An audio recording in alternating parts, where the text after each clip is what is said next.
Welcome to the Ian and Taryn podcast. Online. This is the Ian and Taryn podcast. Taryn's not here. She's a little sick still, so it's just Ian. You're joined by Jorffy, a.k.a. BasedLordJorffy. Yo. He's hot What's in up? these Thank streets. you for having me. Yeah, not a problem. Thank you for having me. Yeah. So where are you from? I'm from Oswego, Illinois. It's like a suburb 40 minutes from Chicago. Awesome. Nice suburbs. Oh, very cool, very cool. And congrats on 250,000 listens. Thank you so much. SoundCloud, that's insane. I've been listening to some music. I'm loving, I'm going to turn this gun on myself, Chalky Milk, that kind of stuff. Thank you. What's crazy is that I'm going to turn my gun on myself is actually my first song I ever made. Really? Wow. Yeah, produced it and everything. That's insane. You produce everything? Yeah, I produce mostly everything. I only just recently started using other people's beats, but I produce and record and master everything myself so far. Damn, that's a job. That's yeah, a it's stressful. Job. Yeah, the hardest part is not sounding. I mean, I do EDM rap. It's hard to describe. I don't know if you heard my new stuff, but it's a lot of EDM mixed with rap, kind of. It works, though. It's not lame. Yeah. I ended up hearing that towards the end. I put you on Spotify, so I was listening to would you say it's your most popular hits or what? No, I mean, what's on Spotify is kind of old and outdated because I'm waiting to put together a new album. Okay. It just takes forever for me. I make one new song every month and a half. Oh, definitely. Yeah. I'm slow with it. I have friends who make it a lot, but I don't know. I make them slow. I want them to all be hits. I'm not just going to release just anything. Definitely, yeah. It seems like it's better to put your time into it, and especially with mastering and editing and all that. I imagine you could spend weeks trying to perfect something. Oh yeah, most definitely. And a lot of the times I sacrifice a perfect radio mix just to make the bass louder or something crazy. It pays off because when the vocals are just crazy loud in your face, my music gets way more plays than if I would have just tone it back and just have it radio quality mix. I've tried both. And definitely. It's just how teenagers work these days. How SoundCloud works. They just want it in your face, just the loudest bass possible. So that's just what I roll with. Yeah. And the craziest too. I was looking at artists similar to you, and I'm like, shit. I guess I'm old now because I haven't heard of most of these people. I'm only 27, but it's a new generation. Yeah, man. What's crazy is the artists similar to me is a year ago. The people that are similar to me now and people that are my friends, I was listening to nonstop. And a year ago today, I would be starstruck if I talked to them. And now half of them, I don't even text them back because I don't like them real life. And it's just, so it's a crazy thing, Yeah. Oh, I bet. A lot of these people are rude people. A lot of them. See, I feel like I am just a normal guy. And then I'm just in this rap game. It's kind of weird for me because, who I am as a person is actually pretty separate. I actually feel like I play a character more than anything. I feel BasedLordJorffy is just, it's like acting for me. It's like a persona, I guess. And a lot of people don't understand that. And they should just look, I do a lot of other art forms. I make videos and shooting stuff I don't know. It's just, I see it more as an art form and whatnot. So I feel the more and more I get big, it's going to be really interesting when people start hearing my story and hear what it really is. Oh, absolutely. Yeah. And I feel like for everyone, part of rapping is putting on this facade of look how much money I got, all these hoes and all this stuff. Yeah, I know. It's no one can really be living this life, even take say a T.I., I'm going to bring an old reference there, but we know he has a wife and kids, you're not in the club all night or doing all these things, but it's super fun to listen to, I'm popping bottles and all this stuff. That's the whole reason. See, I'm not a bad kid. I don't I've actually never smoked or drank before. Big shocker. Really? Wow. But yeah, really, I'm that good of a kid. Yeah. But I just love listening to the music, hearing about pill popping. It's just, and I just wanted to create music that I like listening to, and it happens to be pill popping music. So I guess I do it. and I don't really see a bad side to it other than the fact, my mom gets pissed. She's like, you have so many people listening to your music. Do you think that you're like getting these kids to do it? And no way. I mean, I watch movies of people getting blown up. Doesn't even go blow people up, Yeah, yeah. Like, what are your thoughts on that? Do you think that the music even affects how a kid, like if a kid's a fan of me, you think he's going to go out and try what I say? Well, this is a tough thing because even back in the day with like NWA, the police weren't happy with them saying fuck the police, because they're like, you're going to tell kids to live this out and all this stuff. So it's kind of hard, but I get your point when like there's so much more like bad activities going on. So your little contribution shouldn't really be convincing people to do it, but you got to know it's happening a little bit. You're influencing a little bit when you say I'm popping this or doing that. Yeah, I mean, but the thing is, I noticed I got a lot of my fans on Snapchat. They already live that lifestyle. I just add on to the music collection. They're already listening to they're already listening to Lil Pump. They're already listening to that. Yeah. So, I mean, I'm just giving them music to listen to. If they're going to live their life, if they're going to pop pills, they're not going to do it because of Jorffy's song. They're going to do it because they like all the music and they're into that style. Oh, definitely. And I hear you. So I don't know. My mom's pissed about that, but, I don't feel guilt about it because it's entertainment. I told her, it's entertainment. You got to, and all the depression and the killing myself shit, like, I would feel bad, but that's like, honestly, I struggle with being sad sometimes. Oh, definitely. Every human does. That's why I thought it was pretty groundbreaking when Logic came through with the I Just Want to Die Today, that song. I was like it's really it hits home probably for everyone, whether you're like serious about these thoughts or it's just come up. Every human goes through these experiences, and like Lil Uzi Vert, like All My Friends Are Dead, that brings like the hood struggles, or I'm not sure he's from the hood, but I imagine so. It's telling a story. Yeah, well, I want to hear a cool concept that All My Friends Are Dead. He could be talking about me and the dead presidents. One of my friends said that. That's interesting too. That's a really good kind of clever theory. Yeah, that's actually really good. Yeah. Yeah, that's a really clever. I'm sure he didn't intend on that, but that's a really cool double meaning there. If that is true, absolutely. But I have an interesting story to tell you on how I started making music. So I've been producing since I was in like 6th grade or whatever. Oh wow. Or 7th grade. And I had how old are you produced now? I'm 20, about to be 21 in July, which is not very close on. Yeah. But so in 9th grade, I believe I was producing before, but just because I wanted to make like these little stick figure animations. And I was a kid, like there was a show called Stick Figures and Crack on YouTube. It was like one of 10 YouTube videos out. And it was just stick figures fighting and doing stupid stuff. And I had like a stick figure animator and I needed to make sounds for like the punches and whatnot and like little soundtracks. So I would just make really bad things. So I had like a foot in the door with just like timing things up. And then I heard Chief Keef's music in 9th grade, and I had never heard bass before. I had never been in a car with a nice stereo. And then I heard Chief Keef on a friend's subwoofer in the school parking lot, dude. And I heard the hi-hats. I didn't know what hi-hats were by name. Yeah. So it's just quite hearing the that, and with the subwoofers, Yeah, and I wanted to hear more just hi-hats and bass, but I didn't like the music at that time. I couldn't get down with the vibe of like the gang shit and whatnot at the time. I love gang shit now. I'm on it, but at the time, so I was like, I want to hear a whole lot of gang shit, too much, and I hear so much of the hi-hats, but I didn't like the songs necessarily. I love Chief Keef, but I couldn't find enough songs I like, and this is before everyone started coming out with it, for Lil Durk, all that. Yeah. And then, so I was like, okay, I want to hear more. I better just go make it. So I just made Young Chop type beats for 2 years. And I just made what I wanted to hear. And I would just listen to my own beats, honestly. I wasn't that good.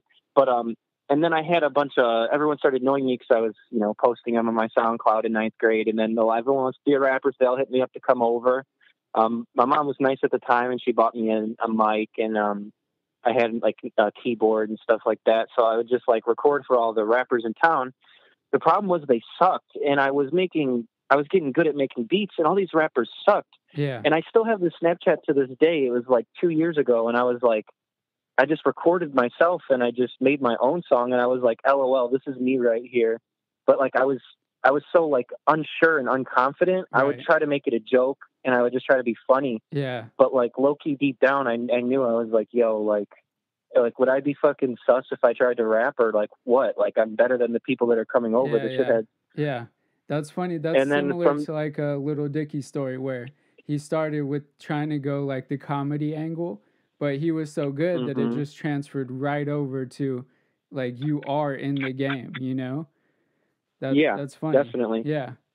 So I started making music, and then I made I'm gonna turn my gun on this self, and then I made what's that one song? I Don't Want to Run Anymore. Yeah. And then I posted it, and then I had like 20 followers, just my friends, and then the song got like 200 plays, and then there's people at like school and like other places were just like, yo, this is really good. And I'm like, really? No way. And I was still not even sure about being an artist. And then I was just like, okay, maybe I'll get this posted to YouTube. And I hit it up a channel called Global, and I posted it, and then people loved it, and it got like 5K overnight, and people usually only average like 1,000 on that channel. Yeah. Wow. So like that week, that month, dude, I was like, all right, this is what I want to do. I went out and got like I was so sure and so confident in myself that like I went out and got tattoos in my hands and shit. Yeah, yeah. And like I literally didn't sleep. I spent every night, every single day, like making connections, making friends, you know, and then just through connections, one thing led to another, and then I was on No Jumper. And then ever since then, you know, I really slowed down on my connections because I just don't need it, and I don't want to like look hungry. You know what I mean? Part of it is you don't want to look that desperate and look lame. So I really haven't even tried to make more connections. They've kind of just been falling in place for free for me, and I've been thankful for it. Yeah. But it's just been growing and growing. You know, at this rate. That's awesome. See, on New Year's, I hit like 150,000, and then in March I hit 250,000. So it took me a year to get 100,000, and now I'm getting another 100,000 in 3 months. So the growth it's there. Oh, that's awesome. Yeah, and hopefully that trend continues. And I imagine you care more about the songs now with that many followers. God, yeah. Yeah, is it Oh yeah. I mean, overwhelming? Ever since that day that I got like tattooed over it and just that excited, like this is what I want to do. Like I instantly never been embarrassed in my music. You know, I'm proud of my music. It's the only thing I hate is having to tell people in public. Just people all the time, what do you do for a living? Blah, blah, blah. I say I'm a singer because like I like singing more than rapping. Yeah. Because, you know, and they ask me what's my name, and then I have to, you know, in public say BasedLordJorffy. Yeah. It's kind of awkward. It is, you know? Yeah. I just tell you, Google my phone, see my, because I look pretty famous if you type my name in, you know. I just got like a music note on YouTube today. It's like another type of verification they just released, which is pretty dope. I think it's because I'm verified on Spotify. Oh, I haven't even heard of that. How'd you even get on Spotify? It's Spotify. So when I talk shit on YouTube comments, I look legit. Yeah, definitely. I just start talking shit on YouTube. That's the way to go. So how do you feel about Tekashi 6ix9ine? Oh, Tekashi 6ix9ine, man. You got to be ignorant to hate on him for his whole case and everything. They released the story, and for people to go online and call him a rapist for without knowing is just, man, I feel for him, you know. Right. His music is good. He's kind of a one-trick pony right now. He's releasing like a singing auto-tune song, which I'm excited to see how that goes. Yeah. He's kind of a one-trick pony, but I mean, nothing's ever made me feel like going to do gang shit like that song, Gummo. Definitely. Yeah.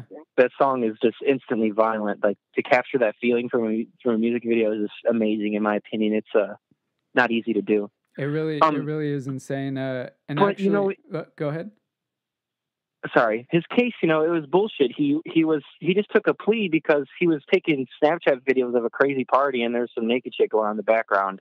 And since it was on his phone, you know, if he wouldn't have plead guilty, he would have gone on to, it was a plea deal, you know. They let you off easy if you just say you did something little. And definitely, just the name of the shit that people get charged for makes it sound awful, and I feel for him. Oh yeah, and absolutely. then people just.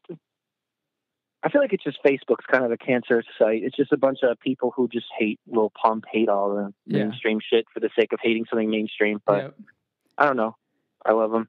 And in fact, the game just came out that he's beefing with Tekashi over him being a fake blood, you know. And for me, I'm like obviously he doesn't fit the mold, you know, how he looks and all that. Like he doesn't look like the most tough guy, but you don't really know someone's background, and especially like saying he's a fake blood, and I see all these people in the background that obviously support him.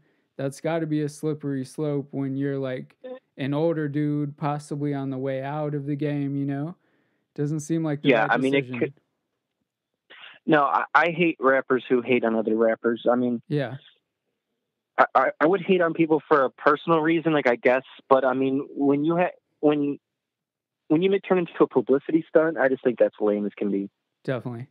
Like I've had problems with other rappers. I'm not going to say anything because I don't pay no attention to it. He doesn't pay no attention to it because they're both not looking for that, because we wouldn't really benefit out of it because we have the same exact fans. Like literally we share like 1,000 of the same followers, and we both have like the same amount of followers. So it'd be dumb to fight. Yeah. So, you know, and just keeping your mouth shut is hard sometimes because you just see some sus shit and you just want to just comment so quick. But, you know, in the long run, when you send that sus comment and you sit there in bed at night and you're like, wow, I'm really just that angry motherfucker. Right. Just not a good feeling. Did I need to leave that comment right then? Yeah, probably not. Oh, yeah. When I blew up off No Jumper, I was still trying to get famous. So I beefed with Oliver Francis for a little bit. Really? Do you know who Oliver Francis is? I'm going to pretend like I do. I don't know. How do you not know who Oliver Francis is? Man, I'm telling you. Huge. I don't He hits $1 million on all the songs. Oh, God. You got to listen to his music. You'd love it, dude. Apparently. It's like my music on steroids. Really? Okay. He's awesome, dude. So he was on the pod. He was on the stream listening to my music, and he liked it a lot. And our music is really similar. We have similar styles and everything at the time. Not anymore, because I've just completely gone into like nothing like it. But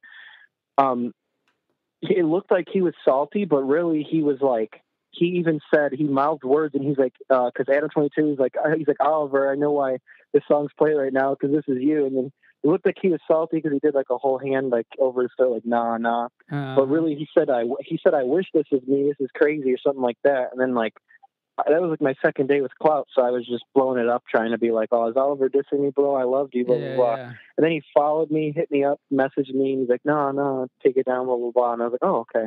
Nice. So I went from... That's the right way to go about that. Yeah. So I went from, like, being, like, his biggest fan and then overnight, like, being mad at him. So that was just, like, a crazy week in my life, you know? Yeah. Man. So with all this fame, how have you avoided the face tats? How have I avoided the face tat? Yeah. Real life struggles, real life money struggles is how I've avoided it. Let me tell you. My mom actually evicted me. Oh, wow. My mom actually evicted me when I was 19, not because I'm a bad kid or anything, but because we don't get along. Yeah. Me and her do not get along at all. Yeah. We can't hold a conversation or anything. And she said, whatever, enough fighting. You got to move out or whatever. So I was working at Pizza Hut. So I have a nice house now in Yorkville, and I've been able to survive picking up jobs here and there and then selling features. A lot of people want to work with me and sell features and mixing and mastering. But, yeah, as soon as the money comes stable, that face tat's got to come on here. Really? Yeah, that's next then. Okay, that's when you got that ultra money. That when you know it won't go away. Or just a more secure lifestyle, you know. Yeah. And I'm not going to do it because of the scene or anything. I just, I listened to Asking Alexandria when I was a kid, and I liked metal music, and metal musicians had it on their face, and I don't know. I just feel more comfortable with tattoos. I don't like tattoos at all. I won't date a girl with a tattoo. Yeah, I agree with you. I have tattoos too, and I don't like girls with tattoos myself. No. So I feel you. And they just get like, it's like you're my girlfriend. I don't want to like read cursive on you. You know what I mean? Right, if I like tattoos, I'd date a guy. Guys have tattoos. Right. Exactly. But it's a weird thing. A lot of people don't understand it. Yeah. No, I totally get I feel like a lot of beautiful girls just turn 18 and then just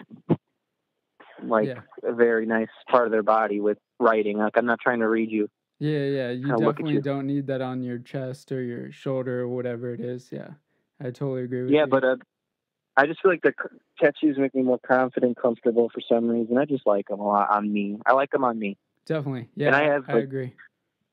I don't know if you see my tattoos close up, but man, they're pretty nicely done. And luckily, I have a crazy good artist named Dennis Klein, and he doesn't charge me nearly as much as he should. And his prices go up every year because he's finally really? working in the shop, and I got to get some stuff done because in a year I might not be able to afford him. And he was really selling himself short. Yeah. He's been tattooing forever. And Dennis Klein had a Boundless tattoo in Plainfield, Illinois. But maybe we can get some of those pictures I could put up on the podcast, so we can shout possibly. them out with that. Yeah, definitely. Definitely. Speaking of face tattoos and all that good stuff, Lil Xan hating on Tupac. How do you feel about that? Oh man, I love it. I mean, if say you've never heard of Tupac, right? Just hypothetically, say you didn't know Tupac's voice, right? You play some Lil Peep, you play some Post Malone, and then you play a lyrical rap song. Say you're at a party.